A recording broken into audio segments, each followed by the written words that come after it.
Om Namo Bhagavate Vasudevaya. Narayanam Namaskritya Naram Chaiva Narottamam Devim Saraswatim Vyasam Tatam Jayam Dite Nashtaprayeshu Vadreshu Nityam Bhagavata Sevaya Bhagavati Uttam Shloke Bhaktir Bhavati Naishtiki. So continuing with the discussion on Srimad Bhagavatam, Canto 6, Chapter 10, the battle between the demigods and Vritrasura. Text number 10 onwards. Aho dhanyam aho kashtam parakya kshan bhangura ayanop kuryad swarthah martya swagyata vigraha. This body, which is eatable by jackals and dogs after death, does not actually do any good for me, the spirit soul. It is usable only for a short time and may perish at any moment. The body and its possessions, its riches and relatives must be all engaged for the benefit of others, or else they will be sources of tribulation and misery. So the Diti Muni is speaking to all the demigods who came there to ask for his body, basically his bones. They were asking for, okay, Muni, where you should die and give us the bones so that we can live. So the Diti Muni is giving the instructions before he gave up his body. Similar advice is also given in Srimad Bhagavatam.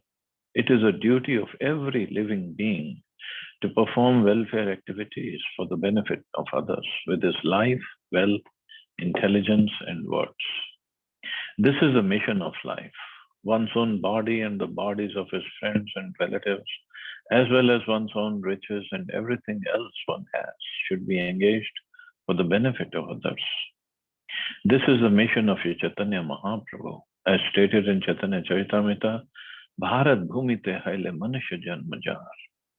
One who has taken birth as a human being in the land of India, Bharatvarsha, should make his life successful and work for the benefit of all other people. The word Upakuryat means Parobakar, helping others. Of course, in human society, there are many institutions to help others, but because philanthropists do not know how to help others, their propensity for philanthropy is ineffectual. They do not know the ultimate goal of life, which is to please the Supreme Lord. If all philanthropic and humanitarian activities were directed towards achieving the ultimate goal of life, to please the Supreme Personality of Godhead, they would all be perfect. Humanitarian work without Krishna is nothing. Krishna must be brought to the center of all our activities, otherwise no activity will have value. So this is what Dadichi Muni is saying. This body should be meant for the benefit of others. We should engage it, everything that we have for the benefit of others. And the ultimate benefit is to obviously to engage everybody in service of Krishna. But anyway, we can serve others. That is the best way to do, best way to live. Shri Badarayana Vacha Evam Krit Vyavasito Tadyam Gartha Tharanava Stanum Pare Bhagavati Brahmani Atmanam Sannayajjaho. Shri Shukdev Goswami said, Dadiji Muni, the son of Atharva, thus resolved to give up his body to the service of the demigods. He placed himself, the spirit soul, at the lotus feet of the Supreme Personality of Godhead, and in this way gave up his gross material body made of 5 elements. As indicated by the words Pare Bhagavati, Brahmani Atmanam Sannayam, Dadiji placed himself as spirit soul at the lotus feet of the Supreme Personality of Godhead. In this regard, one may refer to the incident of Dhritarashtra's leaving his body as described in the first canto. Dhritarashtra analytically divided his gross material body into 5 different elements, of which it was made, earth, water, fire, air, and ether, and distributed them to the different reservoirs of these elements. In other words, he merged these 5 elements into the original Mahatattva. By identifying his material conception of life, he gradually separated his spirit soul from material connections and placed himself at the lotus feet of the Supreme Personality of Godhead. The example given in this connection is that when an earthen pot is broken, the small portion of the sky within the pot is united with the large sky outside the pot. Mayavadi philosophers misunderstand this description of Srimad Bhagavatam. Therefore, Srila Ramanuja Swami in his book Vedanta Tattvasar has described that this merging of the soul means that after separating himself from the material body made of 8 elements, earth, water, fire, air, ether, false ego, mind, and intelligence, the individual soul engages himself in devotional service to the Supreme Personality of Godhead in his eternal form. The material cause of the material elements absorbs the material body, and the spiritual soul, assumes its original position. As described by Sri Chaitanya Mahaprabhu, Jivera Swarupa Krishnera Nityadas. The constitutional position of the living entity is that he is the eternal servant of Krishna. When he overcomes the material body through cultivation of spiritual knowledge and devotional service, one can revive his own position and thus engage in the service of the Lord. So Daditi Muni, he placed his spirit soul at the lotus feet of the Lord, and he gave up his material body made of 5 elements. And Prabhupada explains how Dhritarashtra left his body when Vidurji came back to Hastinapur, and he practically chastised Dhritarashtra of why he was still living in Hastinapur and enjoying the facilities given by his nephews. So Dhritarashtra, now all these characters in Mahabharata, they are not just ordinary people. Dhritarashtra, although he had this negative role to play, but he had the opportunity to hear Krishna's words. He could not see him, but he could hear him personally. So not an ordinary person. So when he went to the forest, to Himalayas, along with Gandhari, so Gandhari was serving him, and he went into meditation, and he divided his gross body into 5 different elements and merged each element in its respective source in the Mahat Tattva. And that is how he left his body. But leaving the body, like Prabhupada says, Mayavadis, they mistake it that once this body is gone, the soul just merges into Paramatma or Brahman, Brahm Jyoti. But the soul never merges. As Krishna has said in Bhagavad Gita, soul always remains. The individuality of soul always remains, even after we leave this body. When the individuality was there before we entered this body, so individuality has to be there when we leave this body. And that individuality, as Mahaprabhu says, is Krishnera Nityadas.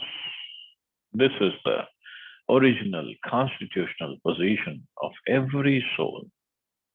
Now, Krishna could mean Krishna's incarnations also, like Lord Ram or Narasimhadev or anybody. But Krishna also means Krishna. So it depends, whatever the relationship of the soul with the particular Lord in Vaikuntha, he just achieves that when he becomes realized, spiritually advanced. So this is how we should be able to leave our body. Yataksha sumano buddhis tattudrig tvasta bandhana astita paramam yogam nadeham bubude gatam. Dadichi Muni controlled his senses, life force, mind, and intelligence, and became absorbed in trance. Thus he cut off all his material bonds. He could not perceive how his material body became separated from his self. The Lord says in Bhagavad Gita, Antakale cha mameva smarana muktva kalevaram. Whoever at the time of death quits his body, remembering me alone, at once attains my nature. Of this there is no doubt. Of course, one must practice before one is overcome by death. But the perfect yogi, namely the devotee, dies in trance, thinking of Krishna. He does not feel his material body being separated from his soul. The soul is immediately transferred to the spiritual world. Tyakta deham punarjanma naiti mameti. The soul does not enter the womb of a material mother again, but is transferred back home, back to Godhead. This yoga, bhakti yoga, is the highest yoga system.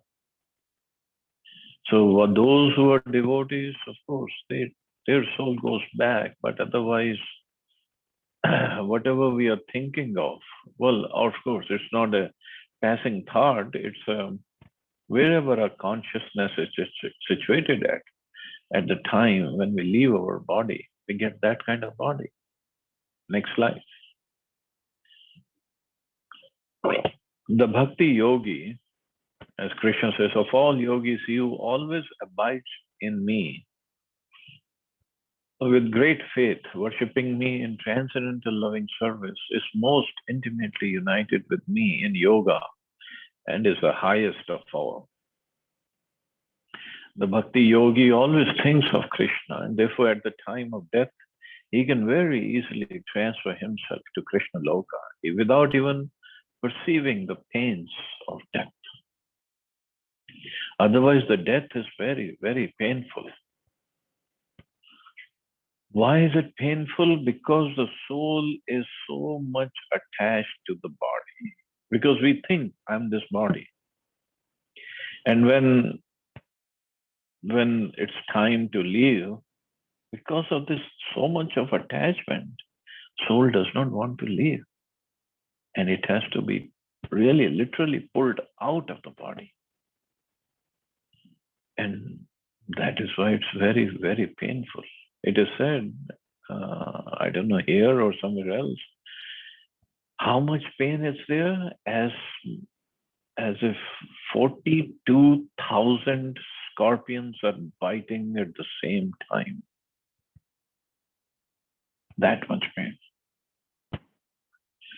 But for a devotee, as Prabhupada is mentioning, he can very easily transfer himself to Krishna Loka without even perceiving the pains of death. Why? Because a devotee is a very exalted yogi. And for yogi here, the Dadichi Muni is a yogi. So he just very easily left his body because he was not at all attached to the body. And same thing with devotee. Devotee is, first of all, not at all attached to the body, but at the same time, he is so attached to Krishna.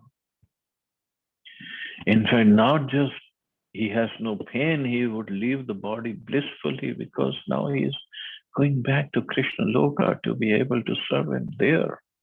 He is serving him here, and then he serves him there. No difference at all. So that's a consciousness we need to achieve. Athendro Vajram Uddamya Nirmitam Vishwakarmana Mune Shakti Bhirut Sikto Bhagvat Tejasanvitaha Vrito Devagana Sarver Gajendro Paraya Shobhata Suyamano Muni Ganesh Trailokyam Harshayan Iva. Thereafter, King Indra very firmly took up the thunderbolt manufactured by Vishwakarma from the bones of Dadichi, charged with the exalted power of Dadichi Muni and enlightened by the power of the Supreme Personality of Godhead. Indra rode on the back of his carrier, Aravat, surrounded by all the demigods, while all the great sages offered him praise. Thus he shone very beautifully, pleasing the three worlds as he rode off to kill Vritrasura. So obviously Indra is not an ordinary person. He is a leader of all the demigods, king of the demigods. But somehow Vritrasura, huge demon, big demon, somehow he defeated Indra. Now Indra got this special weapon, Thunderbolt, manufactured from the bones of Dadhichi.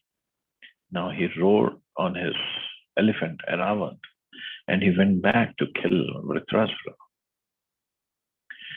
Vritram abhyadravachtram asuranikaYutapah paryastamo jasa rajan kruddho rudra ivantakam. My dear King Parikshit, as Rudra, being very angry at Antak Yamaraj, had formally run toward Antak to kill him, Indra angrily and with great force attacked Vritrasura, who was surrounded by the leaders of the demoniac armies. So I don't know the story behind why Lord Shiva got angry at Yamaraj. I don't know, maybe some Purana explains it. Tata Suranam Asura Ranah Param Darunam Treta Mukhe Narmadayam Abhavat Prathame Yuge. Thereafter, at the end of Satyuga and the beginning of Treta Yuga, a fierce battle took place between the demigods and the demons on the bank of Narmada. Herein, the Narmada does not mean that Narmada river in India. The 5 sacred rivers in India, Ganga, Yamuna, Narmada, Kaveri, and Krishna, are all celestial. Like the Ganges River, the Narmada River also flows in the higher planetary systems. The battle between the demigods and the demons took place in the higher planets. The words Prathame Yuge mean in the beginning of the first millennium. That is to say, in the beginning of the Vaivasvat Manvantar. So this happened in the beginning of Vaivasvat Manvantar. So previous was Chakshusha Manvantar, and now is a Vaivasvat, which is the current Manvantar going on. In one day of Brahma, there are 14 Manus who each live for 71 millenniums. The 4 yugas, Satya, Treta, Dwapar, and Kali, constitute 1 millennium. We are presently in the Manvantar of Vaivasvat Manu, who is mentioned in Bhagavad Gita. Imam Vivasvate Yogam, Proktanu Aham Avyayam. We are now in the 28th millennium of the Vaivasvat Manu. But this fight took place in the beginning of Vaivasvat Manu's first millennium. One can historically calculate how long ago the battle took place. Since each millennium consists of 4.3 million years, and we are now in the 28th millennium, some 120,400,000 years have passed since the battle took place on the bank of the river Narmada. So this is how we calculate according to the scriptures. And they say, what, 120 million years ago?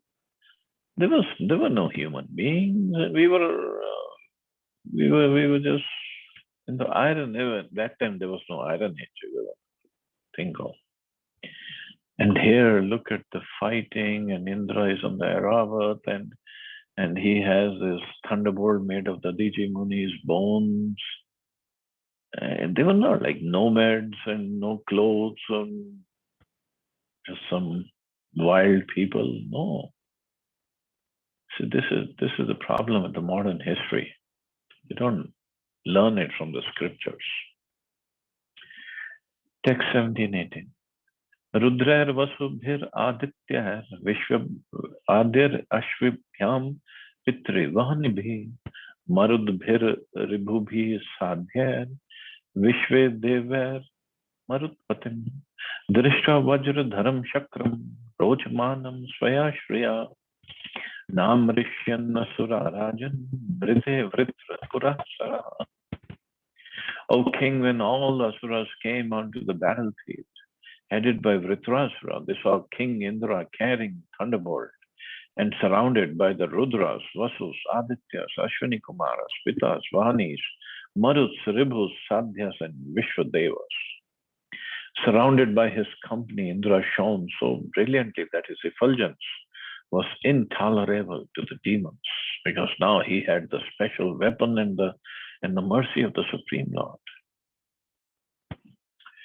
Namuchi Shambro Anarva, Dvimurtha Rishbo Asura, Hayagriva Shankar Kushira, Vipra Chittir, Yomukha, Puloma Vrish Parva, Cha Prahetir Heti Rutkala, Dateya Danva, Yaksha, Dakshansi Cha Sahasrasha, Sumali Mali Pramukha, Kartaswar Parichada, Pratishidhendra Senagram, Mrityurapi Durasadam, Abhyardayan Sambranta, Singhnadena Durmada, Gadavi, Parigherbane, Prasamudhar Tomarah. Many hundreds and thousands of demons, demi-demons. Okay, there are some demi-demons also, but not full demons, little demons. Yakshas, Rakshasas, man-eaters, and others, headed by Somali and Mali, resisted the armies of King Indra, which even death personified cannot easily overcome. Among the demons were Namuchi, Shambar, Anarva, Dvimurtha, Rishabh, Asura, Hayagriv, Shankushira, Viprachitti, Ayomukha, Puloma, Vrishaparva, Praheti, Heti, and Utkal. Roaring tumultuously and fearlessly like lions, these invincible demons, all dressed in golden ornaments, gave pain to the demigods with weapons like clubs, bludgeons, arrows, barbed darts, mallets, and lances. Shula parashodha shankha shat gnir bhir bhushundibhi saruto avakiran shastrar astarashcha vibudharshabham. Armed with lances, tridents, axes, swords, and other weapons like Shatagnis and Bhushundis, the demons attacked from different directions and scattered all the chiefs of the demigod armies. Nate adrishyanta sanchanna sharajala samantaka pungva anupung patitar jyotin shiv nabhud ghanaya. As the stars in the sky cannot be seen when covered by dense clouds, the demigods, being completely covered by networks of arrows falling upon them, one after another, could not be seen. So many arrows were shot. Nate shastrastra varshogha hi asedu surasainikam chinna siddhapathe devar lagu haste sahasradha. The showers of various weapons and arrows released to kill the soldiers of the demigods did not reach them because the demigods, acting quickly, cut the weapons into thousands of pieces in the sky. So what a fierce battle was going on. Athakshinas Shastrodha Girishung Drumopala Abhyavarshan Surbalam Chichid Ustanshcha Purvavat. As the weapons and mantras decreased, the demons began showering mountain peaks, trees, and stones upon the demigod soldiers. But the demigods were so powerful and expert that they nullified all these weapons by breaking them to pieces in the sky as before. Tanakshattana swasti mato nishamya shastrastra pugarat virtranatha durmer drishtibhir vividhashri Shringar Avikshitans Tatra Surindra Senikan. When the soldiers of the demons commanded by Vritrasura saw that the soldiers of King Indra were quite well, having not been injured at all by the volleys of weapons, not even by the trees, stones, and mountain peaks, the demons were very much afraid. Sarve prayasa bhavan vimogha kritah deva ganeshu tatya krishnaanukuleshu yatha mahatsu kshudra prayukta ushati rukshvacha. When insignificant persons use rough words to cast false, angry accusations against saintly persons, their fruitless words do not disturb the great personalities. Similarly, all the efforts of the demons against the demigods who were favorably situated under the protection of Krishna were futile. There is a Bengali saying that if a vulture curses a cow to die, the curse will not be effective. Similarly, accusations made by demoniac persons against devotees of Krishna cannot have any effect. The demigods are devotees of Lord Krishna, and therefore the curses of the demons were futile. And not just the curses, even the weapons or anything that they were throwing, everything was futile. Why? Because now demigods had taken shelter of the lotus feet of Krishna. So I guess we can stop here. See if anybody has any questions or comments.